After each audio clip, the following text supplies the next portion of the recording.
Science Uncut, presented by the Volkswagen Foundation.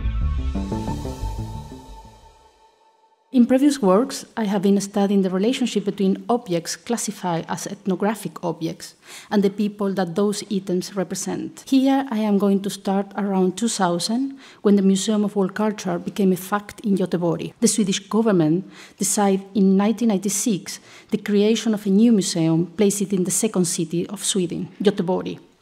And the policy for this new museum was to discuss and be an important factor for the integration of immigrants in the country. The government proposition alleged that non-European objects should help Sweden and Europe to integrate and incorporate the non-European cultural heritage. In some way, immigrants and non-European cultural heritage was defining like immigrants, probably not white immigrants. When the museum opened in 2004, one of the first dilemmas was how to solve this dichotomy created by the government. The dichotomy of we and others in opposition, an opposition created by the modernist ideas. At that moment, the first director of the Museum of World Culture, Jette Sandal, decided that one of the best possibilities to solve this was to use and have a post-colonial approach, methodology, and ideological frame. Opening the new museum in this political frame gave the possibility to explore the nature of those objects classified as ethnographic, and to have exhibitions where the historical powerful voice of the institution could be questioned. Opening exhibitions gave also the opportunity to improve relationships with different local and international communities. For example, the exhibition Horizons, Voices from a Global Africa, put the institution in relation to the African diaspora in Sweden, Europe, and the world, as well as helped Göteborg to come in contact with many museums in different African countries, collecting together, discussing the content, and incorporating multiple voices. Other exhibitions went deeper in the nature of the collections and the ways of collecting, like Fred Wilson exhibition Sight Unseen, where the relationship between collectors, people around the world, the power of the curators, and the institution was scrutinized. In this exhibition, with humor, irony, and intelligence, Fred Wilson helped us to see how the creation of one strong, universal voice and one truth has been constructed through time. All this happened in 2004, when the museum opened to the public. At that moment, I had the possibility to work with Fred Wilson, as well as in another exhibition called The Sister of Dreams. As archaeologist, I had been working during many years with the collections of museums.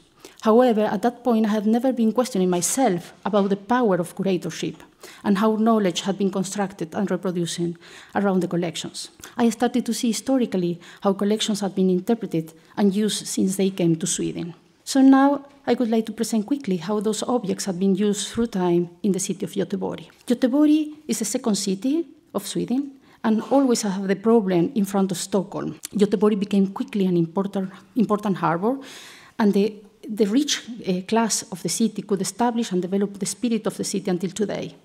Göteborg has always been a working class city with a strong group of businessmen and a large amount of workers.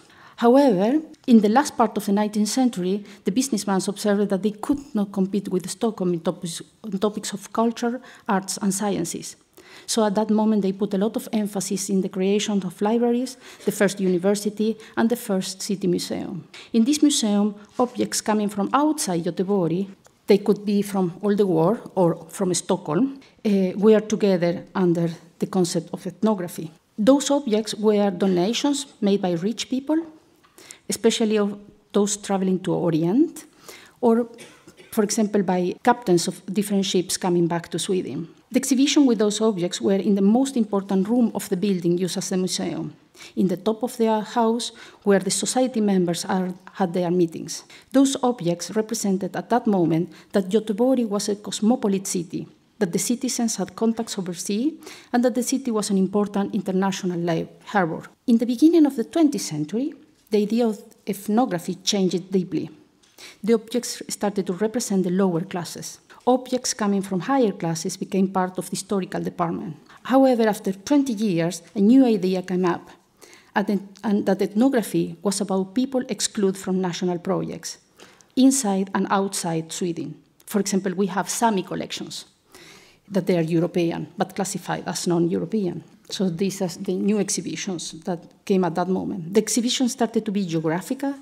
The Indians appear in the discourse of the museum, and in some way the idea of ethnography, this was the idea of ethnography kept until the 1990, when the Swedish government decided the creation of the new museum. So we can see in 1990s, when the government decided the creation of World Cultural Museum, so the collections became tools to integrate immigrants. If we go back in time, first they represent the cosmopolitan soul of the city, later the lower classes, and at the end, those excluded from national projects. As we can observe, and probably many of you know, in the recent history of the Museum of World Culture, at the level of exhibitions, we could make a lot of changes.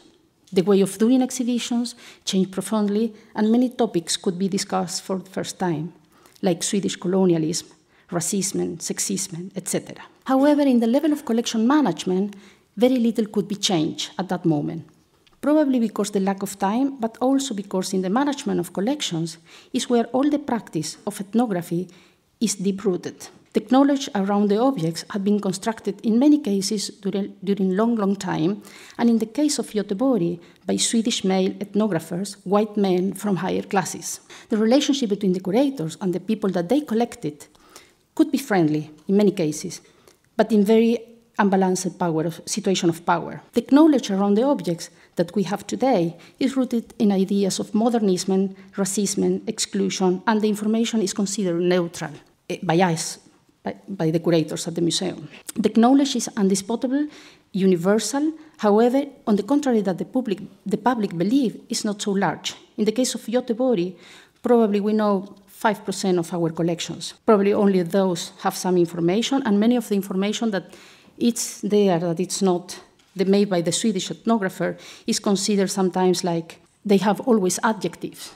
It's ethno, or it's oral history, or it's always the other coming from outside, so needs some kind of adjective. It's not really history. It's other kind of history. It's not real medicine. It's alternative medicine, and so on. Or in many cases, we have information that has been silenced. When we start to see how knowledge has been constructed, we will observe that our practice was monolithic and it was very difficult to discuss and change. Quickly, I want to present two projects that we did around the collections to see how knowledge and practices have been constructed during time. The first project was called The Power of Labeling, and it started in connection with the question of repatriation by the Bolivian government. Since 2006, Bolivia has the first Aymara president, Evo Morales, and they claim back the collections from Göteborg. Those objects, those are there in Gothenburg, are very well known in Bolivia. The repatriation question failed, but we could start a project. For this purpose, we invite a Calaguaya medicine doctor, Walter Quispe, an historian, Beatriz Loza, and a theorist in the colonial theory, Walter Mignolo. During a couple of weeks, we could study the objects, the information, and our practice. The most important change was that the objects were put in a new ideological paradigm. Those objects have been described by the collector as the paraphernalia of a medicine man for the using of drugs, and etc. With the work of Walter Quispe, we could see that those objects did not represent shamans and drugs, but they were the tools of a doctor, probably a gynecologist. In this project, we worked also actively with the community of Bolivian people living in Gothenburg. And after a couple of years and a long negotiation, we could make an exhibition having one object as a start and the rest of the collection in the background. The second project was called The State of Things. In this project, we invite 4 scholars from 4 parts of the world. Juana Pailalev from the Mapuche Museum in southern Chile, Suna Kuoliok from the Sami Museum in the northern Sweden, Barbara Paulson from the National Museum of Australia, and Charles Chimanga working on pre-colonial Congo in Reno University. During 10 days, these 4 scholars were working with objects and also with questions about colonialism and internal colonialism.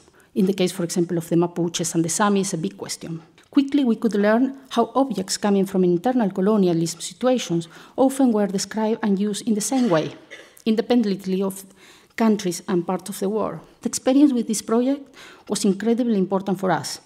Working in the stores, we needed to improve, we needed to meet trauma and conflict, we needed to lose all the problems in every day, and we needed to confront daily a lot of conflicts. And one of the most important things that we meet outside national borders, but sharing the experience of colonialism. Here is Juana Pailalev and Suna Kuoliok. They could work with Sansami objects together. Conflict is an important part of the history of the collections. However, at least in Sweden, conflict is completely ignored just now. The last 12 years in Sweden, we had a right-wing government.